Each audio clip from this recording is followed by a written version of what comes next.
For me personally, this has probably been one of the better Nintendo Switch Online expansions we've gotten. Right, three amazing games releasing the same day. So many that I haven't even really been able to keep up with all of them. Like it's been enough for me to play 1080 and Harvest Moon 64. Right, I've dabbled in Jet Force Gemini, but I haven't really gotten into it. But like, I am hooked on Harvest Moon. I am hooked on 1080. Well, I was until I beat it. Like I just had a great time from start to finish with both those games. I'm still playing Harvest Moon 64, and honestly, I'm thinking about doing additional playthroughs because I've never ever done everything there is to possibly do in that game. It's actually pretty difficult to actually get the full experience in Harvest Moon 64, but like that game is deceptively hardcore, right? It's kind of baffling, but like I'm looking at these games, all of which are like relatively lesser known N64 titles, right? Harvest Moon doesn't get the props it deserves. 1080 doesn't get the props it deserves. Jet Force Gemini doesn't get the props it deserves.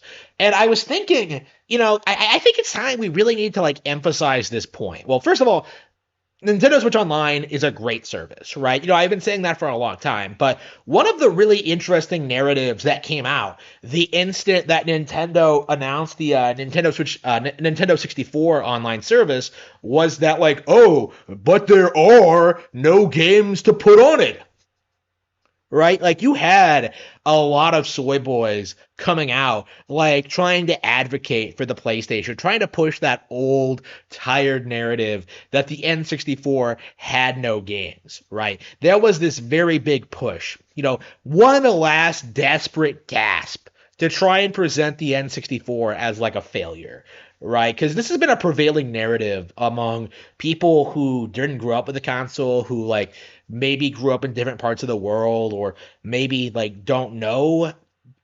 But like the N64 was like really popular. It was like regularly played well into like the new tens, right? Like I would argue like the only reason mine is kind of on the back burner at the moment is because NSO is such a great service. But I've been playing mine regularly, right? And of course I'm a hardcore player, but I'm not alone in that, right? The N64 kept its relevancy way, way longer than the PlayStation 1 ever did.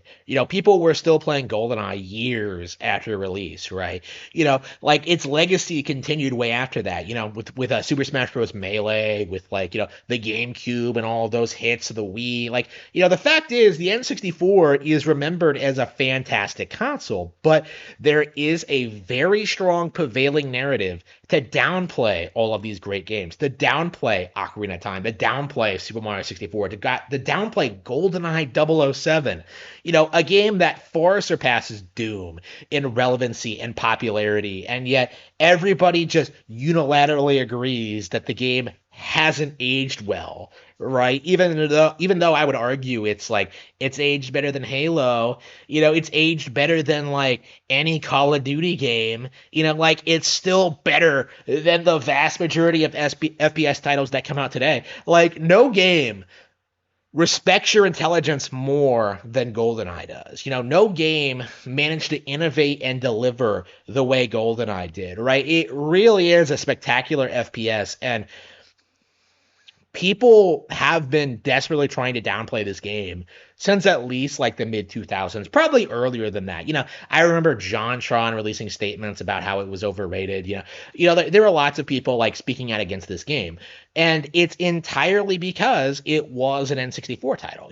The reason Ocarina of Time is being downplayed is because it's an N64 title. The reason Majora's Mask was downplayed was because it was a Nintendo title, right? It has nothing to do with the games it's themselves. Like it has everything to do with the console they are on, right? It is a desperate attempt at downplaying everything that Nintendo has done since the introduction of the PlayStation, right? Like there's been this really prevailing narrative that like the Nintendo has at some point became a bad company, but at no point is that actually true. It's kind of crazy going back and playing games that are considered controversial or not all that spectacular. Stuff like The Wonderful 101, Star Fox Zero, New Super Mario Bros. U.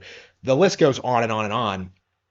and discovering that these games that were massively downplayed by the gaming journalism establishment, stuff like Kid Icarus Uprising, stuff like The Legend of Zelda Skyward Sword, even games like Wind Waker, right? Going back and playing these games again and realizing that, like, wow, not only is this stuff better than the same kind of games that were coming out around the same time, they're better than games being made today, right? It is sad how much better Metroid Prime Remastered looks and plays compared to its modern contemporaries, right? Like, it's crazy how good that game is. It's crazy how innovative and fun Pikmin 1 remains to this day. It's incredible how Super Mario 64 is still an extremely popular speedrunning title. Like, it's crazy how Ocarina of Time still looks, plays, and is more popular than something like Dark Souls, right? Like, it's crazy how all of these games have stood the test of time far, far longer than any of its competitors. And yet, we're supposed to believe that Nintendo is obsolete, that they're on the way out, that they can't remain competitive, that, like, Xbox, PlayStation, PC are going to drive them through irrelevancy, but it just isn't going to happen. Like, as more and more of these games, these classic games, become available on NSO, more and more there is going to be no argument for piracy on PC, right?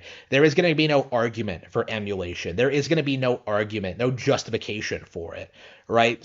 For too long, people have, like, tried gaslighting you into thinking that, like, stealing games and playing them over the internet is somehow based and is, like, sticking it to the man, but in reality you're just a petty thief. Like, as NSO expands, as it introduces new consoles, as it continues to gain in popularity, you're going to see people discover these classic games. You're going to see people discover more and more of these classic games and play them on original Nintendo hardware. You're going to see them gladly shell out $50 a year for that Nintendo Switch Online subscription service and getting access to games like 1080, to Mario Party 3, to Kirby 64, right?